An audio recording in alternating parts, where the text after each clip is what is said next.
न संघर्ष न तकलीफ तो क्या खाक मजा है जीने में, न संघर्ष न तकलीफ तो क्या खाक मजा है जीने में, बड़े बड़े तूफान भी रुक जाते हैं जब आग लगी हो सीने में। नमस्कार दोस्तों, स्वागत है आप सभी का मेरे यूट्यूब चैनल पर। मैं हूं आपका दोस्त राजेंद्र सनोडिया। दोस्तों, आज के इस वीडियो में हम पढ़ने वाले हैं इंडिया का करंट अफेयर्स से जो कुमार और गौरव सर की जो क्लास रहती है दोस्तों, उसका रिवीजन करने वाले हैं और क्लास रहेगी दोस्तों 13 जून की। ठीक है, तो चलिए दोस्तों शुरुआत करते हैं क्वेश्चन नंबर 1 से। क्वेश्चन नंबर 1 है, हाल ही में सक्रिय हुआ माउंट मैयोन ज्वालामुखी कहाँ पर स्थित है? तो इस क्वेश्चन का राइट आंसर हो जाएगा दोस्तों, जो हाल ही में सक्रिय हुआ माउंट मैयोन ज्वालामुखी है, ये फिलीपींस देश में स्थित है। कहाँ पर स्थित है? फिलीपींस देश में स्थित है। ठीक है, अब देखिए दोस्तों, जो हाल ही में माउंट मैयोन ज्वालामुखी विस्फोट हुआ है ना, इससे क्या क्या निकलता है? इससे निकलता है लावा और सल्फ्यूरिक गैस। ठीक है, और ये कहाँ पर स्थित है? फिलीपींस देश में स्थित है। पिछला विस्फोट इसमें कब हुआ था? तो याद रखना दोस्तों, 2018 में दोस्तों इसमें पिछला विस्फोट हुआ था।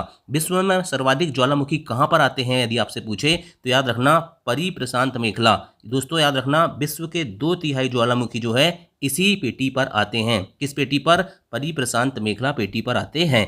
नेक्स्ट देखते हैं, फिलीपींस की राजधानी अगर आपसे पूछे तो मनीला है। रेमन मैग्सेसे अवार्ड दोस्तों, जिसे एशिया का नोबेल भी कहा जाता है, याद रखना ये फिलीपींस द्वारा ही दिया जाता है, फिलीपींस सरकार द्वारा दिया जाता है। भारत ने दोस्तों याद रखना फिलीपींस को जो है हाल ही में ब्रह्मोस मिसाइल दी है। कौन सी मिसाइल दी है? ब्रह्मोस मिसाइल दी है। और याद रखना दोस्तों, पोपोकार्टपेटल ज्वालामुखी कहाँ पर स्थित है? मैक्सिको में स्थित है। भूमध्य सागर का प्रकाश स्तंभ स्ट्रोम्बोली ज्वालामुखी को कहा जाता है। भारत का एकमात्र सक्रिय ज्वालामुखी याद रखना दोस्तों बैरन द्वीप, जिसे अंडमान निकोबार द्वीप समूह में स्थित है। कौन सा? बैरन द्वीप, जो कहाँ पर स्थित है? अंडमान निकोबार द्वीप समूह में स्थित है।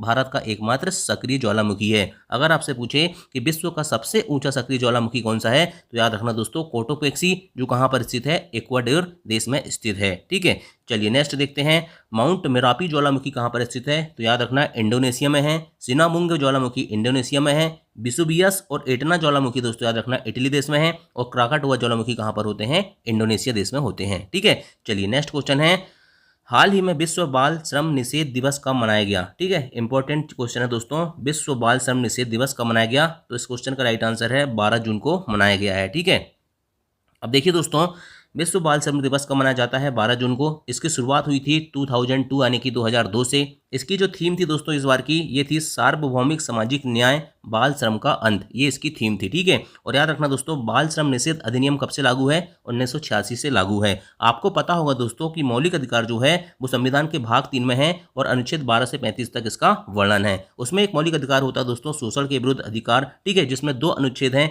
अनुच्छेद 23 और अनुच्छेद 24। तो याद रखना दोस्तों, बलात् श्रम, मधुआ मजदूरी और मानव तस्करी, ये तीनों चीज दोस्तों याद रखना अनुच्छेद 23 से संबंधित है। और 14 वर्ष से कम आयु वाला जो बच्चों वाला कॉन्सेप्ट है दोस्तों, अनुच्छेद 24 से संबंधित है। ये क्वेश्चन अभी यूपीएससी में पूछा गया था। ठीक, चलिए नेक्स्ट देखते हैं, विश्व, देखिए प्रमुख दिवस की बात करें जून के दोस्तों, तो याद रखना विश्व दुग्ध दिवस का मनाया जाता है, 1 जून को मनाया जाता है। 5 जून को विश्व पर्यावरण दिवस मनाया जाता है। 8 जून को मैंने अभी बताया था विश्व समुद्र दिवस या विश्व महासागर दिवस मनाया जाता है।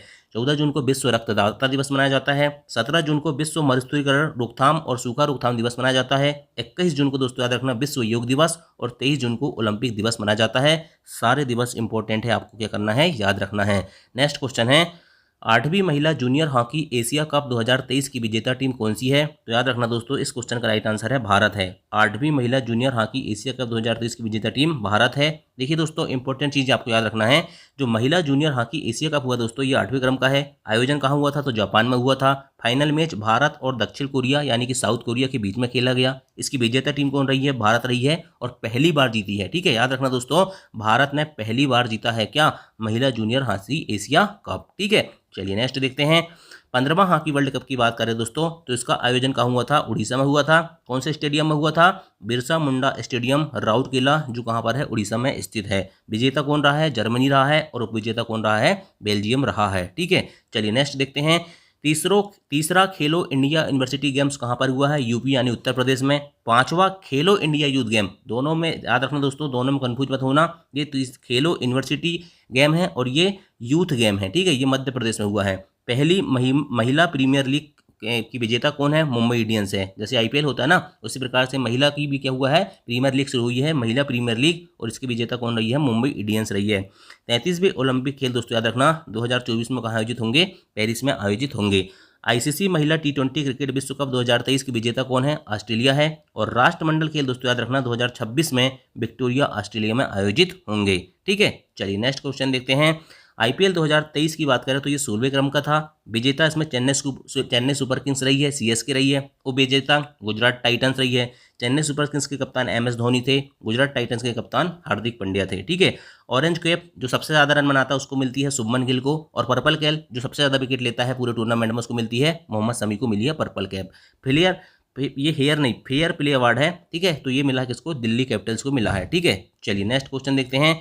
37वें राष्ट्रीय खेल कहाँ आयोजित होंगे? गोवा में आयोजित होने वाले हैं। पहला आईसीसी अंडर 19 महिला विश्व कप दोस्तों याद रखना टी20 विश्व कप 2023 में आयोजन हुआ है साउथ अफ्रीका में, और इसी की विजेता टीम रही है भारत, और किसको हराई थी? उपविजेता टीम इंग्लैंड को। ठीक है, संतोष ट्रॉफी 2023 की विजेता है कर्नाटक। ये किससे संबंधित है? संतोष ट्रॉफी फुटबॉल खेल से संबंधित है। ठीक है, चलिए नेक्स्ट देखते हैं। हाल ही में किस राज्य के कारी इसाद आम को जीआई टैग मिला है? तो याद रखना दोस्तों, कारी इसाद आम कहाँ का है? ये याद रखना कर्नाटक का है। ठीक है, कर्नाटक का जो कारी इसाद आम है दोस्तों उसको हाल ही में जीआई टैग मिला है। ठीक है, जीआई टैग मतलब दोस्तों होता है जियोग्राफिकल इंडिकेशन, भौगोलिक संकेतन। इसकी शुरुआत 1999 के एक्ट से होती है। ये वाणिज्य उद्योग मंत्रालय के अंतर्गत आता है। वर्तमान में मंत्री कौन है इसके? पीयूष गोयल है।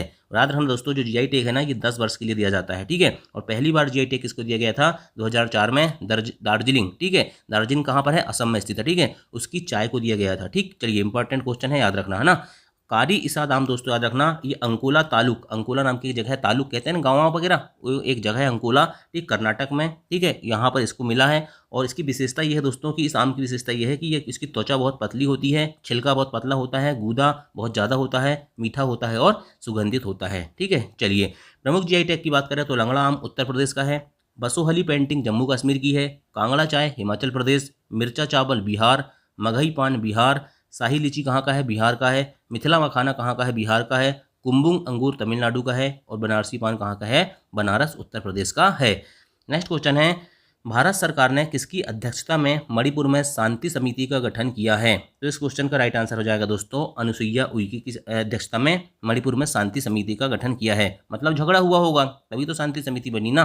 तो देखिए दोस्तों, मणिपुर याद रखना दोस्तों, पहली बात तो 1972 में असम से होकर, पहली बात तो याद रखना ये राज्य बना है कब? 1972 में असम से होकर। मणिपुर को 2 भागों में विभाजित किया जाता है, पहाड़ी भाग और मैदानी भाग। ठीक है, यहाँ 3 समुदाय के लोग रहते हैं, कुकी, नागा और मेइती। इन तीनों के बीच में क्या हुआ था? संघर्ष हुआ था, इसी को मणिपुर संघर्ष कहते हैं। और मणिपुर संघर्ष समिति के अध्यक्ष कौन थे? अजय लांबा थे।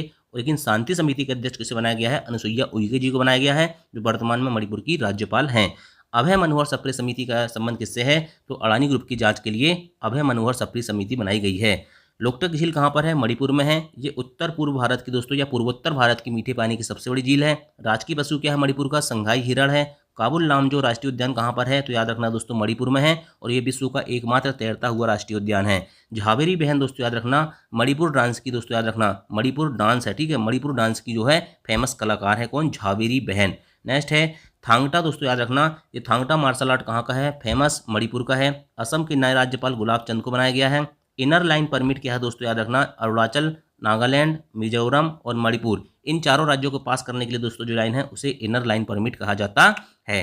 नेक्स्ट क्वेश्चन है, हाल ही में चर्चा में रहा न्यूट्री गार्डन प्रोजेक्ट का संबंध किस केंद्र शासित प्रदेश से है? तो याद रखना दोस्तों इसका राइट आंसर हो जाएगा लक्षद्वीप से है। किससे है? लक्षद्वीप से है। ठीक है, न्यूट्री गार्डन प्रोजेक्ट दोस्तों याद रखना ये लक्षद्वीप से संबंधित है। इसमें क्या हुआ दोस्तों, 1000 परिवार को टारगेट दिया गया है कि घर के पीछे क्या लगाओ और छत पर क्या लगाओ, फल और सब्जी लगाओ, ताकि आप फल और सब्जी के उत्पादन में आत्मनिर्भर बन जाओ, आपको बाजार से सब्जी लाने की जरूरत ना पड़े। ठीक है, देखिए दोस्तों लक्षद्वीप की राजधानी की बात करें तो कवरत्ती है।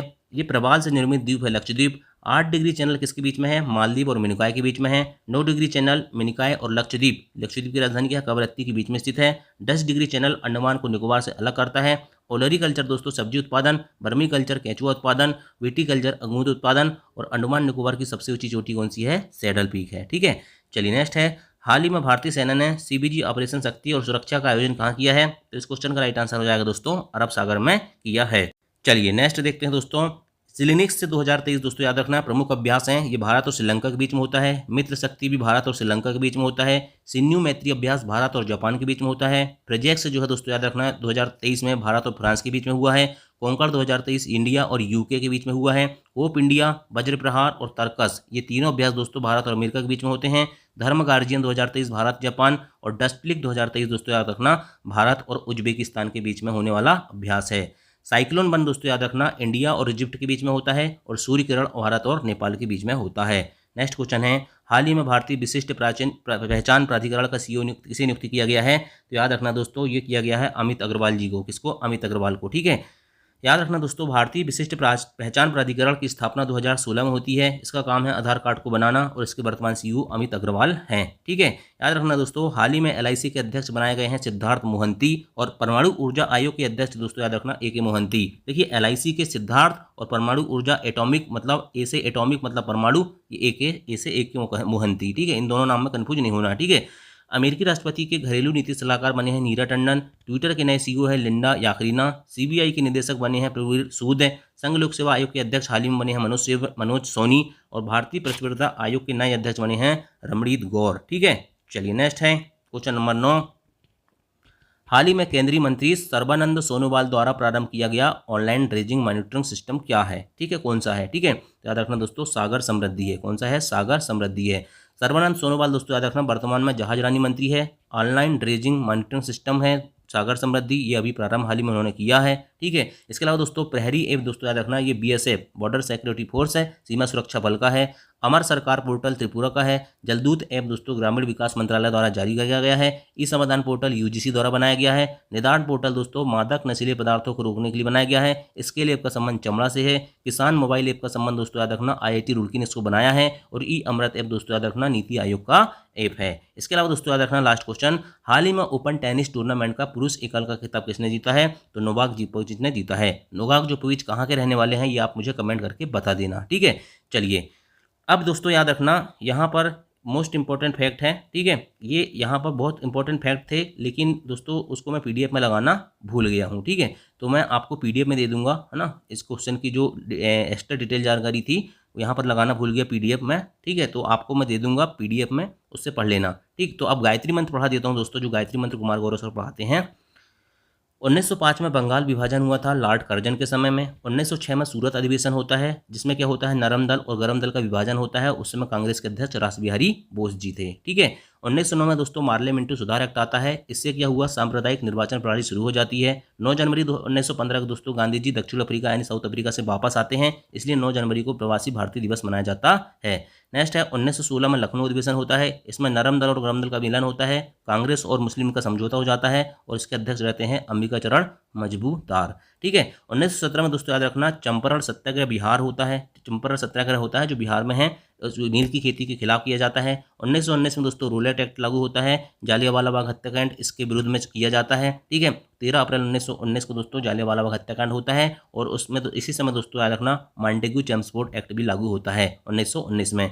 1920 में दोस्तों असहयोग आंदोलन आता है। 1920 में चोरी चूरा कांड होता है। 1923 में दोस्तों स्वराज पार्टी का गठन चित्रंदर दास और मोतीलाल नेहरू करते हैं। 1924 में दोस्तों बेलगांव अधिवेशन कर्नाटक में हुआ था, और महात्मा गांधी ने इसकी अध्यक्षता की थी। ये पहली बार अध्यक्ष बने थे, पहली और अंतिम बार एक ही बार अध्यक्षता महात्मा गांधी जी ने की है। 1925 में कानपुर अधिवेशन हुआ है, जिसके अध्यक्ष कौन थे? सरोजनी नायडू जी थी। 9 अगस्त 1925 को दोस्तों याद रखना काकोरी कांड होता है। 1927 में साइमन कमीशन का गठन होता है, और 1928 में क्या होता है? भारत आता है। 1928 में नेहरू रिपोर्ट जवाहरलाल नेहरू द्वारा प्रस्तुत की जाती है। 1929 में लाहौर अधिवेशन होता है, जिसमें दोस्तों पूर्ण स्वराज की मांग की जाती है, और इसके अध्यक्ष रहते हैं जवाहरलाल नेहरू। नेक्स्ट है दोस्तों 12 मार्च 1930 से लेकर 6 अप्रैल 1930 तक दांडी यात्रा चलती है। 1930 में सविनय बंग आंदोलन होता है। 5 मार्च 1931 को दोस्तों गांधी अरविंद समझौता होता है। 23 मार्च 1931 को दोस्तों याद रखना भगत सिंह राजगुरु सुखदेव को फांसी होती है। 1931 कराची अधिवेशन होता है, अध्यक्ष वल्लभ भाई पटेल को बनाया जाता है। 1932 में दोस्तों याद रखना पूना एक्ट होता है, और 1940 में अगस्त प्रस्ताव आता है। नेक्स्ट है दोस्तों 9 अगस्त 1942 को भारत छोड़ो आंदोलन होता है, जिसमें करो या मारो का नारा दिया जाता है। मार्च 1946 में कैबिनेट मिशन का गठन होता है। 9 दिसंबर 1946 को संविधान सभा की प्रथम बैठक होती है। 13 दिसंबर 1946 को प्रस्तावना जो है दोस्तों याद रखना जवाहरलाल नेहरू जी के द्वारा संविधान में पेश की जाती है। 3 जून 1947 को लॉर्ड माउंटबेटन योजना आती है। 26 नवंबर को 1949 को संविधान तैयार हो जाता है, इसलिए 26 नवंबर को दोस्तों विधि दिवस भी मनाते हैं, और 26 जनवरी 1950 को क्या होता है? संविधान लागू हो जाता है। तो दोस्तों ये थी क्लास, आशा करता हूँ आपको मेरा कंटेंट पसंद आया होगा। ठीक है, जो एक जो फ्रेंच ओपन वाला क्वेश्चन था दोस्तों, उसकी एक्स्ट्रा जानकारी मैंने नहीं बता पाया। ठीक है, तो आप उसके लिए दोस्तों क्या करना, टेलीग्राम चैनल है मेरा सनोडिया 91। ठीक है, आप टेलीग्राम चैनल सनोडिया 91, ठीक है, उस पर जाइए और वहाँ आपको ये PDF मिल जाएगी। ठीक, थैंक यू, जय हिंद, जय भारत।